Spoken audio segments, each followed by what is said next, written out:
ብዙዎቻችን ህይወት ያበላሸው እና ያመሰቃቀለው ነገ የሚለው ሐሳብ የማያልቅ ነጋችን ያበላሸው።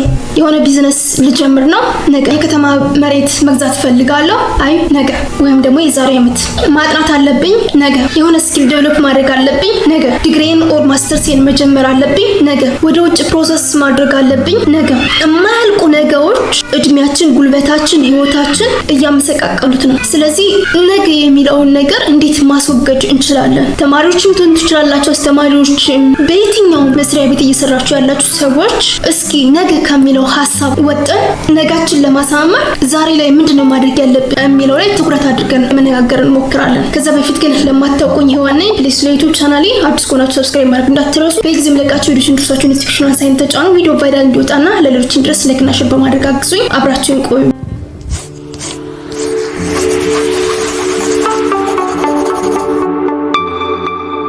Universal Tube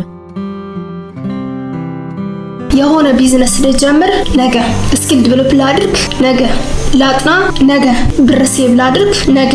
የማያልቁ ነገዎች ነጋችንን እያበላሹት ነው። ሁሉም ነገር ነገ እንደምንለው ሁሉ ህይወታችን፣ እድሜያችን፣ ጊዜያችን፣ ጉልበታችን ለነገ መቆጠብ ብንችል ኑሮ ችግር የለውም ነበር። ትናንት አንድ በዲፕሎማ የሚሰራ ሰው አይ በዲፕሎማ እየሰራው ክረምት ላይ ወይም ደግሞ በዲስታንስ ናይት ዲግሪ ልማር ቢል የሚከፈለው ደሞዝ አንደኛ ራሱን ህይወቱን ማስተዳደር ይችላል፣ የሚፈልገውን ሰው መርዳት ይችላል።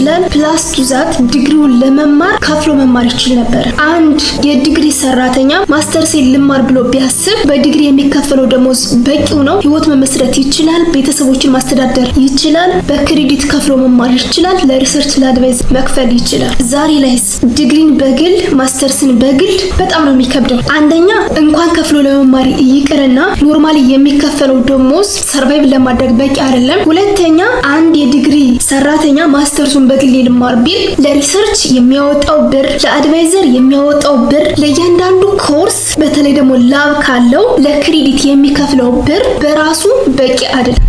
ትናንት ነገ እማራለሁ ብሎ ዛሬ ከብዷል። ዛሬ ላይ ሆኖ ደግሞ ነገ ካለ ነገ ይበልጥ ይከብዳል፣ ኮምፕሌክስ ይሆናል። ልበልና ነገ ጧት ፋይናል ኤግዛም አለኝ። ከቻልኩ ከሳምንት ከሁለት ሳምንት ከአንድ ወር በፊት ጀምሬ ማጥናት ነበረብኝ። አትሊስት ግን ነገ ጧት ለመፈተነው ፈተና ዛሬ ላይ ነገ ላጥና ማለት እችላለሁ። ነገ ላጥና ካልኩኝ እኔ ቂል ወይ ደግሞ ሞኝ ነኝ አይደለ? ልክ እንደዛ ማለት ትናንት በትንሽ ገንዘብ ቢዝነስ የጀመሩ ሰዎች፣ ካፌ የከፈቱ፣ ቺፕስ የሸጡ፣ ሊስትሮ የጀመሩ ሰዎች፣ እርጥብ መሸጥ የጀመሩ ሰዎች ዛሬ ላይ ትልልቅ ሆቴሎች አሏቸው፣ የራሳቸው ባጃጅ አላቸው፣ ህይወታቸው ተቀይሯል። እኛስ ያንን ንቀን አይ እኔ የተሻለ ስራ ነው መስራት የምፈልገው ይህ ነገር አይመጥነኝም በማለት ነገሮች ኮምፕሊኬትድ እየሆኑ መጥተዋል። ስለዚህ ነጋችን እየገደለ ነው። ዛሬ ላይ የግቢ ተማሪዎች ዋይፋይ እንደ ልብ ነው፣ የማንበቢያ ቦታ አሪፍ ነው፣ ላይብረሪ 24 ሰዓት ክፍት ነው፣ ኮምፒውተሮች ዲጂታል ኮምፒውተሮች አሉ፣ የምትፈልጓቸው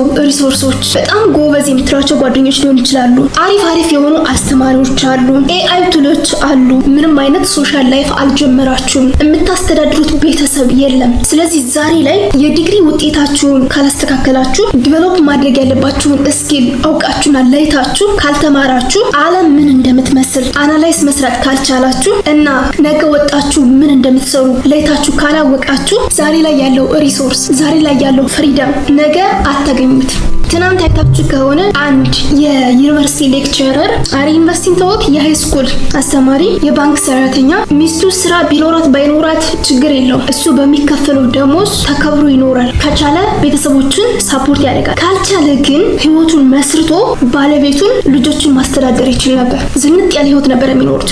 ዛሬ ላይስ የባንክ ሰራተኛን በሉት፣ ዶክተርን በሉት፣ የዩኒቨርሲቲ አስተማሪን በሉት እንደ ድሮ አይደለም። ኢቨን ያላገቡት ሲጠየቁ ሴቶችም ሆነ ወንዶች ስራ ያላት ራሷን የቻለች እንደዚህ አይነት መስፈርት ነው የሚያወጡት። በአረብ ሀገር ያሉ እህቶችና ወንድሞች ትዳር እንፈልጋለን፣ ነገር ግን የመንግስት ሰራተኛ መሆን የለበትም፣ ብለው ነው በግልጽ የሚናገሩት። ለምን ድሃ ናቸው ብለው ስለሚያስቡን ማለት ነው። እኛ የመንግስት ሰራተኞችም ሆነን ተማሪዎችም ሆነን የግል ሰራተኞችም ሆነን ዛሬ ላይ ሆነን ነገ የተሻለ ህይወት ሊያኖሩኝ የሚችለው ምንድነው ብለን ማሰብና መስራት እስካልቻለን ድረስ ህይወታችን አይቀየርም። የሆነ ስራ ለመጀመር ይጨንቀናል፣ ብዙ እናስባለን፣ እናወራለን፣ ወደ ተግባር ግን አንገባም። አንድ ሰው ካልሞከረ፣ ኃላፊነት ካልወሰደ፣ ሪስክ ቴከር ካልሆነ፣ ካልጀመረ ሊለወጥ አይችልም። ደህና ደረጃ የደረሱ ሰዎችን ባክግራውንድ ስታዩ 5-6 ጊዜ 10 ጊዜ ወድቀው ተነስተው ሞክረው ቴስት አድርገው ነው የመጨረሻዋ ሪዛልት ውጤታማ ያደረገቻቸውን ማምጣት የቻሉት።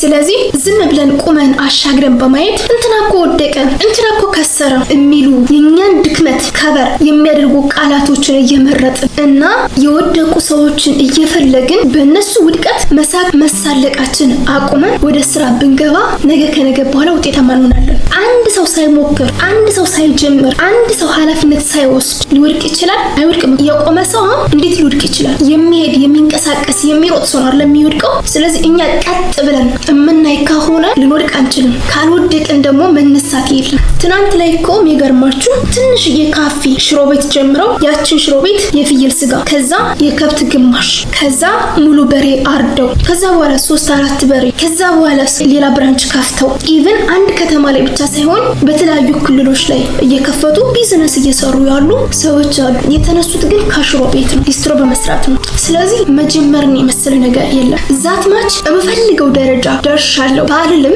መጀመሪያ ዲግሪን ተማር፣ ሁለተኛ ዲግሪን ተማር፣ 2 ዲግሪዎችን ያስኩኝ፣ የዩኒቨርሲቲ ሌክቸረር ሆኜ ተቀጠር፣ ፓርታይም ኮሌጆች አስተማር፣ የተለያዩ ስራዎችን ሞከር፣ ዩቲዩብ ጀመር። የመጀመሪያ ዲግሪን ስማር 5 ዓመት፣ ሁለተኛ ዲግሪን ስማር 2 ዓመት፣ ቶታሊ ዩኒቨርሲቲ 7 ዓመት፣ እስከ 12ኛ ክፍል ስማር 11 ዓመት። 1 ዓመት ስለዘለልኩ ማለት ቶታሊ 11 ዓመት ሲደመር 7 ዓመት 18 ዓመት 18 ዓመት ላቤን ጠብ አድርጌ ከዓመት ኮምፒት እያደረግኩ ተምሬ ዛሬ ላይ 20 ሺህ ብር የማትሞላ ደሞዝ ይከፈልኛል። ያን 20 ሺህ ብር ያልሞላ ደሞዝ ለኔም ለሌሎችም የዩኒቨርሲቲ አስተማሪዎች እኩል ነው የሚከፈለን። አንዳንዶቹ በዛ ሳቲስፋይድ ስለሆኑ ተረጋግተው በቃን ብለው እያስተማሩ ቁጭ ያሉ ሰዎች አሉ። አንዳንዶቹ ደግሞ አይ ይሄማ እኔን አይገባኝም በማለት ስራውን የሚለቁ አሉ።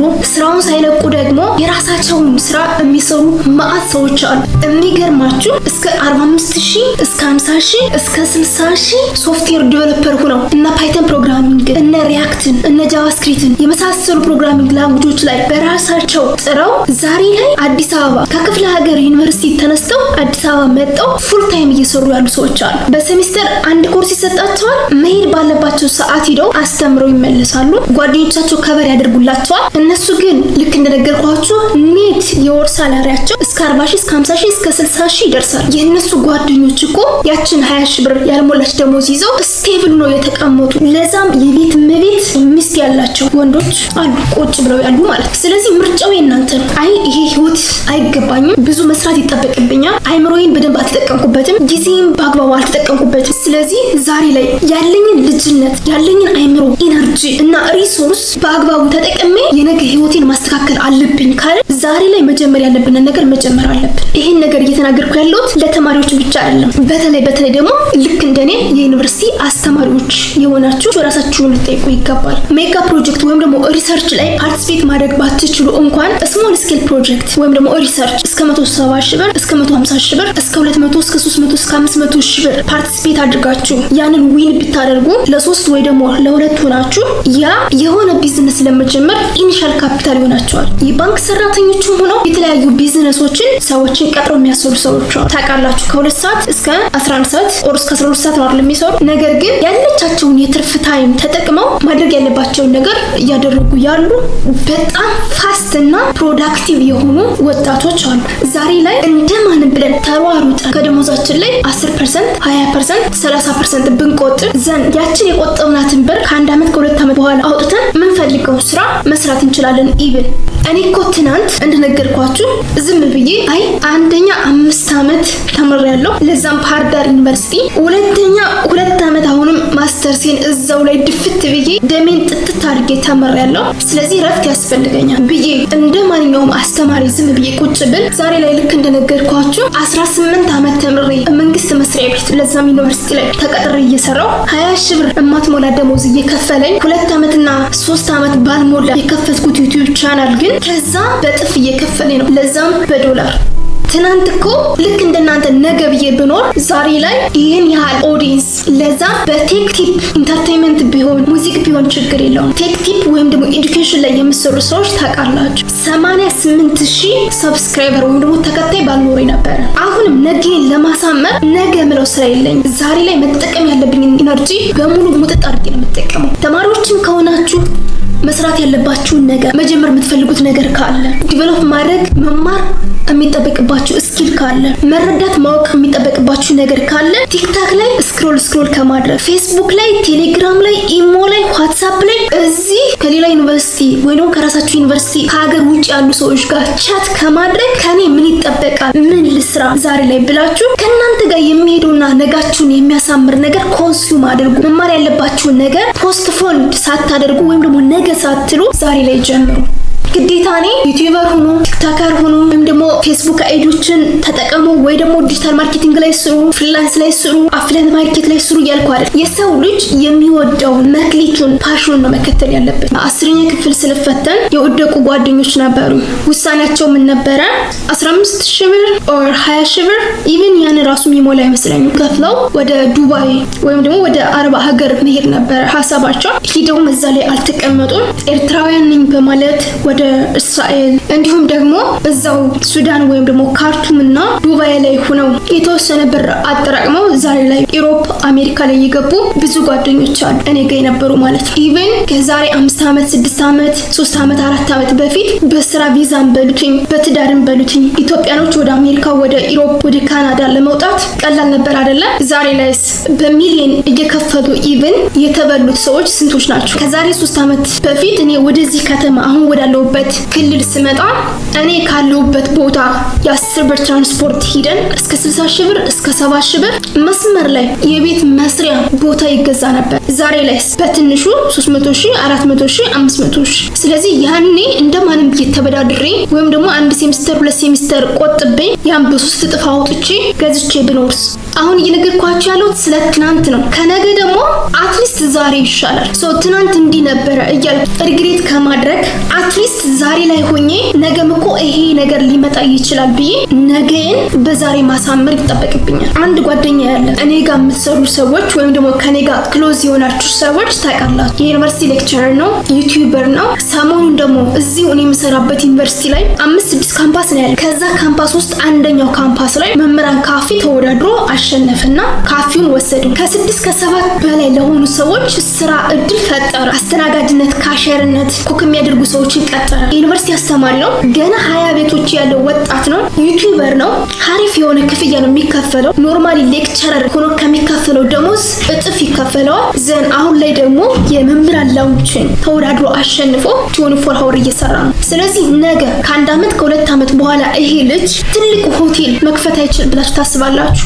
ደግሞ የሚያወራኝ የቢዝነስ ሀሳቦች እንዴት እንደሚገዙኝ እሱ እንደነገርኳችሁ አንደኛ ኮንተንት ክሬት ያደርጋል ዩቲዩበር ስለሆነ፣ ሁለተኛ ዩኒቨርሲቲ አስተማሪ ነው፣ ሶስተኛ አሁን የነገርኳችሁን ካፌ ተወዳድሮ በጨረታ አሸንፎ እየሰራ ነው ያለው። ከዛ በተጨማሪስ ምንድነው የሚለው እኛ ያለንበት ክፍለ ሀገር ስለሆነና መስመር ላይ ያሉ ቤቶች ርካሽ ስለሆኑ ሊስትሮ የሚሰሩትን ወጣቶች መንገድ ላይ የሚሰሩትን ጫማ የሚጠግኑትን ትንሽዬ ቤት ተከራይቼ 2-3 ሰዎችን ቀጥሬ ጫማ ማስጠረግ፣ ማስጠገን፣ ማስወልወል የመሳሰሉት ነገሮችን ማሰራት ፈልጋለሁ ይላል። በጣም ቀላል ለመጀመር ነገር ግን ፕሮፌሽናል በሆነና ኳሊቲ ባለው ወይ እየተሰራበት ያልሆነ ስራ። ሁለተኛው እርጥብ ከቺፕስ ከዳቦ ከእንቁላል የሚዘጋጀዋል አይደለም፣ እሱን ማሰራት ፈልጋለሁ። እዛው እርጥብ ቤቱ ውስጥ ላይ ኖርማል እርጥብ ቤት ከፍቼ እንደዛ እያሰራሁኝ ቺፕስ አለ፣ በረንዳ ላይ ደግሞ ቡና፣ እንደዛ አይነት ነገሮችን መጀመር ፈልጋለሁ ይላል። አሁን ይሄን ሀሳብ ወስዳችሁ እናንተ መስራት ትችላላችሁ። ለመጀመር በጣም ትንሽ ብር ነው። ኢቭን 20,000 ብር 30,000 ብር አይጨርሱም። በዛ ላይ ደግሞ ለብዙ ሰዎች እድልን ይፈጥራል። ማደግ የሚቻልበት ስራ ነው። ብዙ ሰው ትኩረት ሰጥቶ እየሰራው ያልሆነ ስራ ነው። ስለዚህ ግዴታ እዚህ ሶሻል ሚዲያው ላይ ወይ ደግሞ ይሄን አድርጉ እኔ የምሰራውን ስራ ስሩ እያልኩ አይደለም፣ ግን በህይወታችሁ ነገ አትበሉሽ። ዛሬ ላይ ከጀመርን ነገ ስኪል ይኖርናል፣ ኢንከም ይኖርናል፣ ኦዲየንስ ይኖርናል፣ ወይም ደግሞ ተከታይ ይኖርናል፣ which is customer ማለት ነው፣ ኤክስፒሪየንስ።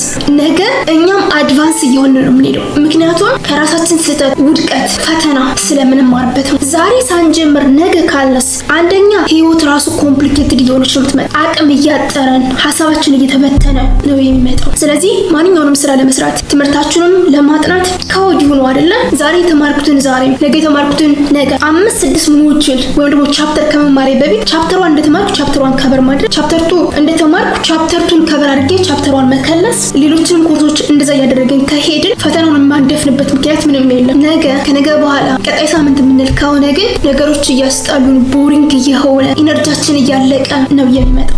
ሀሳቡ ነገ ይሁን እንጂ እኔ ያላነሳዋቸው እናንተ ውስጣችሁ የሚሰማችሁ ብዙ ነገሮች ይኖራሉ። እነዛ ላይ ወስናችሁ ዛሬያችሁን በአግባቡ ተጠቅማችሁ ነጋችሁን እንደምታሳምሩ ሙሉ ተስፋ አለኝ። እስካሁን አብራችሁ ቆይታችሁ ዩቲዩብ ቻናል ላይ ሰብስክራይብ ካላደረጋችሁ ፕሊዝ ሰብስክራይብ አድርጉ። በሌላ ቪዲዮ በላተም እስከነገናኝ መልካም ጊዜ። ባይ ባይ።